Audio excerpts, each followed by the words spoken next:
Traders point அன்பர்களுக்கு சிறப்பு வணக்கம். நம்ம டிஸ்க்ளைமர் எடுத்துக்கிறோம். நம்ம செபி ரிஜிஸ்டர் அட்வைஸரோ அறிவோ கிடையாது. நம்ம இங்கே பேசக்கூடியது எல்லாமே தகவலாக மாத்திரமே பார்க்கப்படணும். இது யாருக்கும் முதலீடு சம்பந்தமாகவோ பங்குகளை வாங்கவோ விற்கவோ நம்ம எந்த ஆலோசனையும் கொடுக்கப்படலை. எல்லா தொழிலையும் ரிஸ்க் இருக்கும். ரிஸ்க்கை புரிஞ்சுட்டு எச்சரிக்கையோட தொழில் செய்யும்போது எல்லாமே நல்லாயிருக்கும். நம்மளை ஆதரிக்கிற அனைத்து நல்ல உள்ளங்களுக்கும் நன்றி. வளமுடன் வாழ்க. நண்பர்களே, நம்ம மிட் கேப் தான் பார்த்துட்டு இருக்கிறோம். அந்த வரிசையில் இப்போ பாரத் டைனமிக்ஸ் லிமிடெட் பார்க்குறோம். பிடிஎல் இவங்க ட்ரெண்ட் லைன் கிளாசிஃபிகேஷன்ஸில் எக்ஸ்பென்சிவ் ஸ்டாராக இருக்கிறாங்க. ஹைலி ஃபினான்ஷியல் ஸ்ட்ரென்த்தாக இருக்கிறாங்க.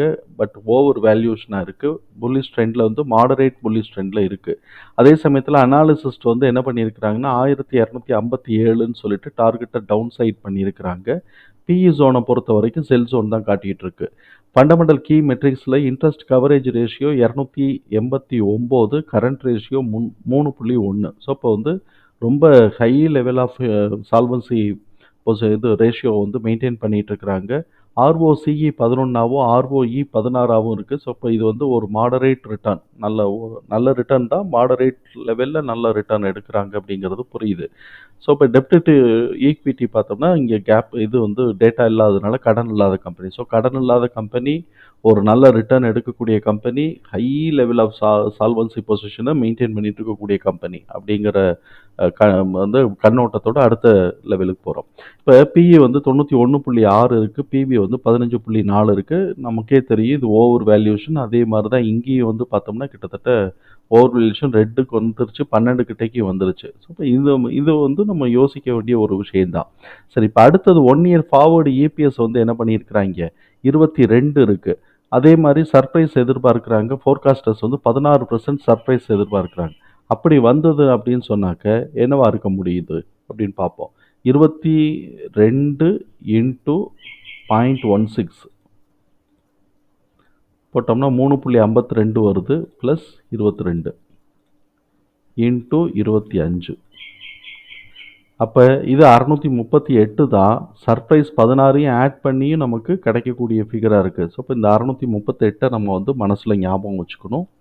அதுக்கப்புறம் நமக்கு இதுலேயே இருக்கிறது இந்த 638ங்கிறத நம்ம ஞாபகம் வச்சுக்குவோம். ஸோ இப்போ இந்த லெவல் இருக்கக்கூடியது இதை காட்டிலும் டபுளாக தான் போய்கிட்டு இருக்கு. டபுளாக தான் இது ட்ரேட் ஆகிட்டு இருக்கு. இதை மனசில் வச்சுக்குவோம். நம்ம அடுத்த இதில் பார்ப்போம். கன்சஸ் ரெக்கமெண்டேஷன்ஸ் 7 அனாலிசிஸ்ட் பண்ணியிருக்கிறாங்க. இதில் ஒருத்தர் செல்லு, ஒருத்தர் ஹோல்டு, பாக்கி 5 பேர் பை கொடுத்துருக்குறாங்க. கேஷ் ஃப்ளோவை பொறுத்த வரைக்கும் net cash flow year on year 158% இறங்கியிருக்கு. அதே மாதிரி ஆப்ரேட்டிங் கேஷ் ஃப்ளோ 80% இறங்கியிருக்கு. ஆனுவல் ரிசல்ட்டை பொறுத்த வரைக்கும் net profit 74% year on year கூடியிருக்கு. ஆனுவல் ரெவென்யூ 3% கூடியிருக்கு. இப்போ இவங்களுடைய புக் வேல்யூவை பார்ப்போம். புக் வேல்யூ 99.2ன்னு கரண்ட் புக் வேல்யூவாகவும் டிடிஎம் புக் வேல்யூ 624ஆகவும் இருக்குது. இப்போ குவார்ட்டர்லி ரிசல்ட்டை பொறுத்த வரைக்கும் year on year March to March compare பண்ணும்போது இயர் ஆன் இயர் 89% இன்க்ரீஸ் ஆகிருக்கு. அதே மாதிரி net profit year on year compare பண்ணும்போது 89% இன்க்ரீஸ் ஆகிருக்கு. அதே மாதிரி ரெவென்யூ 12.8% இன்க்ரீஸ் ஆகிருக்கு. அப்போ குவார்ட்டர் டு குவார்ட்டர் பார்த்தோம்னா அதிரி புதிரியாக தான் ஏறி இருக்குது. டிசம்பர் குவார்ட்டரில் 689, மார்ச் குவார்ட்டரில் 942. நல்ல ஏற்றம் தான். இது கிட்டத்தட்ட டபுளாகவுமே ஆகிருக்கிற மாதிரி தான். இதில் இயர் ஆன் இயர் கம்பேர் பண்ணும்போது டபுளாகவே ஆகிருக்கு. நெட் ப்ராஃபிட் அதே மாதிரி பார்த்தோம்னா 135லேருந்து பார்த்தோம்னா 288 இன்க்ரீஸ் ஆகிருக்கு. ஆனால் அதுக்கு ஈக்குவலாக இபிஎஸ் இன்க்ரீஸ் ஆகலை. காரணம் என்ன அப்படின்னு சொன்னால், இப்போ தான் இவன் ரீசண்டாக ஸ்ப்ளிட் பண்ணினாங்க. ஸ்ப்ளிட் பண்ணது 1:2, அதாவது 50%, அதாவது 1:2 ஸ்ப்ளிட் பண்ணியிருக்கிறாங்க. அதாவது 10 ரூபா ஃபேஸ் வேல்யூங்கிறது 5ஆக மாற்றிருக்கிறாங்க. அப்போ 1:2 ஸ்ப்ளிட் பண்ணியிருக்கிறாங்க. இப்போ 10 ஷேர் வச்சுருந்தா நமக்கு 20 ஷேராக கிடச்சிருக்கும். இப்போ இந்த மாதிரி வந்ததுனால இப்போ இது shares, number of shares increase ஆகிருக்கும். நம்பர் ஆஃப் ஷேர்ஸ் இன்க்ரீஸ் ஆயிடுச்சுனாக்க ப்ராஃபிட் டைலூட் ஆகுது. இப்போ இது அட்ஜஸ்ட் ஆக போதா இல்லையான்னு நமக்கு தெரியல. புக் வேல்யூலேருந்து எல்லாமே அட்ஜஸ்ட் ஆகணும். இப்போ தான் இவங்க பண்ணியிருக்கிறாங்க. மே மாதத்துக்கு பிறகு தான் இவங்க பண்ணியிருக்கிறாங்க. அதனால நமக்கு இப்போ இருக்கக்கூடிய புக் வேல்யூ ஃப்யூச்சர் புக் வேல்யூவோட அட்ஜஸ்ட் ஆகும்போது தான் கரெக்டான ஃபிகர் கிடைக்கும். அது இருந்தாலும் இப்போ நம்ம இருக்கக்கூடிய டேட்டாவுக்கு நம்ம என்ன ஃபிகர் இது பண்ண முடியுமோ நம்ம அதை கால்குலேட் பண்ணுவோம். ப்ரொமோட்டர்ஸ் ஸ்டேபிளாக இருக்கிறாங்க. அப்படியே அன்சேஞ்சாக தான் இருக்குது. இவங்க என்ன பண்ணி வச்சுருக்கிறாங்க, எஃப்ஐஎஸ் கொஞ்சம் குறைச்சி வச்சுருக்கிறாங்க. எவ்வளோ % குறைச்சி வச்சுருக்கிறாங்கன்னா கிட்டத்தட்ட ஒரு 10 15 1. 0.1% குறைச்சி வச்சுருக்கிறாங்க. டிஏஎஸும் அதே மாதிரி தான் ஒரு 2% டிஏஏ வந்து 2% குறைச்சிருக்காங்க. 1.4 1.3 கிட்டக்க குறைச்சிருக்கிறாங்க டிஏஎஸ். ஸோ இப்போ 2 பேருமே கீழே இறக்கி வச்சுருக்கிறாங்க. இந்த டேட்டாவெல்லாம் தூக்கி நம்ம உள்ளே போட்டோம். ஏன்னா இதில் இருக்கக்கூடிய இந்த புக் வேல்யூ இதெல்லாம் அட்ஜஸ்ட் ஆகணும். ஏன்னா டேட்டா இது பண்ணுவோம், பேலன்ஸ் ஷீட் பப்ளிஷ் பண்ணதுக்கு பிறகு தான் இவங்க வந்து இது வந்து ஸ்ப்ளிட் பண்ணியிருக்கிறாங்க. இதனால் அட்ஜஸ்ட் ஆகும். இருந்தாலும் நம்மளால் எவ்வளோக்கு வாய்ப்பு இருக்கோ அதை நம்ம வந்து கண்டுபிடிப்போம், நம்ம ப்ரொஜெக்ட் பண்ணுவோம். ஸோ இப்போ இங்கே வந்து நம்ம எடுத்திருக்கிறது 239. நம்ம எகைன் திருப்பி சொல்கிறோம், இது வந்து ஸ்ப்ளிட் ஆனதுக்கு பிறகு புக் வேல்யூ அட்ஜஸ்ட் ஆகாம நிலையில் நம்ம இதை எடுத்திருக்கிறோம். 358 வந்து லோவாக எடுத்திருக்கிறோம். அதே மாதிரி டிடிஎம் வந்து 624 இருக்குது. இதெல்லாம் வச்சுட்டு இங்கே வந்து இபிஎஸோட எஸ்டிமேஷன் சர்ப்ரைஸ் எல்லாத்தையுமே போட்டதுக்கு பிறகு நமக்கு வந்து பார்த்திங்கனாக்க என்ன நமக்கு இங்கே வந்து ஸ்கோர் வருது அப்படின்னு சொன்னாக்க 594. எந்த லோவில் இருந்துன்னா 451லேருந்து 594. இதை முதல்ல நம்ம மார்க் பண்ணிக்குவோம். நம்ம 599 நம்ம போட்டிருக்கிறோம். இதுதான் நமக்கு இங்கே வந்தது கால்குலேட்டரில் 638. ஒரு 30 ரூபா 40 ரூபா வித்தியாசத்தில் இது வந்திருக்கு. ஸோ இப்போ இதை வந்து நம்ம இங்கே மார்க் பண்ணிக்கிட்டோம். ஆனால் ப்ரைஸ் வந்து இங்கே இருக்குது. நம்மளுடைய லோ ஸ்கோர்லாம் இந்த சைடு இருக்குது. அதனால நம்ம வந்து டிடிஎம் புக் வேல்யூக்கு இது என்ன நடந்திருக்கு அப்படிங்கிறத நம்ம பார்க்குறோம்.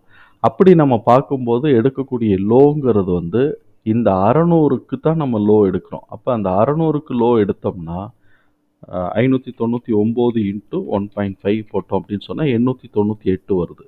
ஸோ இப்போ இந்த 898 நான் இங்கே போட்டுக்கிறேன். 898 இங்கே நான் போட்டுட்டு இதுக்கு ஏற்ற மாதிரி இப்போ கரண்ட் ப்ரைஸுக்குள்ளே என்ன வருதோ அந்த டேட்டா இங்கே நமக்கு வந்திருக்கும். ஸோ இப்போ இதுதான் 1454 இல்லாட்டி 1490 97 தான் மேக்ஸிமமே நமக்கு காட்டுது. நம்ம எவ்வளோ தூரம் உள்ளே இறங்கி போனாலும் இவ்வளோ தான் நமக்கு காட்டுது. அப்போ இவன் 1150 உடைக்கும் போது நார்மல் புக் ட்ரெண்டுக்குள்ளே ஓடியாந்துருவான். அந்த மாதிரி இருக்குது. இப்போ இந்த டேட்டாலாம் தூக்கி நம்ம உள்ளே போட்டுட்டு நம்ம அதை பார்ப்போம். சார்ட்டில் வந்து இந்த 1717 டு 1840 அப்படின்னு சொல்லிட்டு நான் இந்த ப்ரைஸ் ஒன்று நான் போட்டிருக்கேன். இது ஆக்சுவலாக போன வருஷம் நம்ம போட்ட ப்ரைஸு. இந்த ப்ரைஸு வந்து என்ன அப்படின்னு சொன்னாக்க ஃபிபினாசியில் வந்து இதோட ட்ரெண்டு முடியுது. 4.23%ஓட ட்ரெண்டு முடியுது இந்த இடத்துல. இது வந்து 4.14. இந்த 1717ங்கிறது 4.14. இது வந்து 4.23. ஸோ இப்போ இது வந்து இந்த லெவலுக்கு போயிட்டு அட்ஜஸ்ட் ஆக போதா அப்படிங்கிறத நம்ம வந்து பார்க்கணும். அப்படி பார்க்கும்போது தான் அது சரியாக இருக்கும். ஸோ இப்போ இந்த இடத்துல ப்ரைஸ் வந்து 1500 கிட்டக்க இருக்கிறதுனால இது 1490 387 உடைக்கும் போது அப்படியே கொஞ்சம் கொஞ்சமாக கிராஜுவலாக இறங்கி 948 டு 1040 இந்த இடத்துல சப்போர்ட்டை எடுத்துட்டு இவன் வந்து எவ்வளோ தூரம் ஏறணும்னு நினைக்கிறானோ ஏறட்டும். நல்ல ஒரு இபிஎஸ்லாம் கொடுத்தாங்க அப்படின்னு சொன்னால் மேலே போகிறதுக்கு கூட வாய்ப்பு இருக்குது. 2100 போனாலும் ஆச்சரியப்படுறதுக்கு இல்லை. அப்புறம் ஒருத்தர் இல்லை மார்க்கெட்டை கரெக்ஷன் எடுக்க போகிறேன் அப்படின்னு சொன்னாக்க நம்ம எதிர்பார்க்கலாம் 600லேருந்து 353 வரைக்கும். 353 இது வந்து நமக்கு இப்போ கிடச்சிருக்கக்கூடிய லோ. இது எப்போ வர்றதுக்கு வாய்ப்பு இருக்குன்னா இவன் அடியோட வந்து பெர்ஃபார்மன்ஸஸ் வந்து சரியே இல்லைன்னு போகணும். அப்படி இல்லைன்னா மார்க்கெட்டே ஓவராலாக கவுத்து விட்றாங்க பார்த்தீங்களா, அப்போ தான் நமக்கு வந்து இந்த ரேஞ்சுக்கு வர்றதுக்கு வாய்ப்புகள் இருக்குது. அது வரைக்கும் நம்ம வந்து பொறுமையாக தான் இருக்கணும். அது வரைக்கும் நம்ம பொறுமையாக இருப்போம். மேலே ஏறுதுன்னா நமக்கு ஸ்டாண்டர்டாக அதுக்கு உண்டான சப்போர்ட் பேஸ் இபிஎஸ்ஓ புக் வேல்யூ அட்ஜஸ்ட் ஆகாமல் மேலே ஏறுறதுல நம்ம கொஞ்சம் கேர்ஃபுல்லாக தான் நம்ம பண்ணி ஆகணும். ஸோ இப்போ நம்ம வந்து ட்ரெண்டு வந்து இந்த ஃபிபினாசி ட்ரெண்ட் லைன் போடும்போது 1717 டு 1840 போன வருஷம் போட்டது அந்த ரேஞ்சை தொடப்போகுதா இல்லாட்டி இந்த ரேஞ்சிலே கரெக்ஷன் எடுக்க போகுதா அப்படிங்கிறத நம்ம பார்த்துக்கணும். இப்போ நம்மக்கிட்ட இருக்கக்கூடிய புக் வேல்யூ இதெல்லாம் வந்து நமக்கு வந்து கரெக்ஷன் இல்லாதது. ஏன்னா ஸ்ப்ளிட் வந்து லேட்டாக தான் கொண்டு வந்திருக்கிறாங்க கார்ப்பரேட் ஆக்ஷனில். மே மாதம் தான் கொண்டு வந்திருக்கிறான் பாருங்கள், 24 மே தான். மார்ச் மாதத்துக்கான பேப்பர் முடிஞ்சு வருது, அக்கௌண்ட்ஸ் க்ளோஸ் பண்ணினதுக்கு பிறகு தான் ஸ்ப்ளிட் பண்ணியிருக்கிறாங்க. அதனால நம்ம வந்து இதில் இருக்கக்கூடிய புக் வேல்யூலாம் அட்ஜஸ்ட் ஆகிருக்கும் அப்படின்னு நம்ம நம்புறதுக்கு இடம் கொஞ்சம் கம்மி தான்.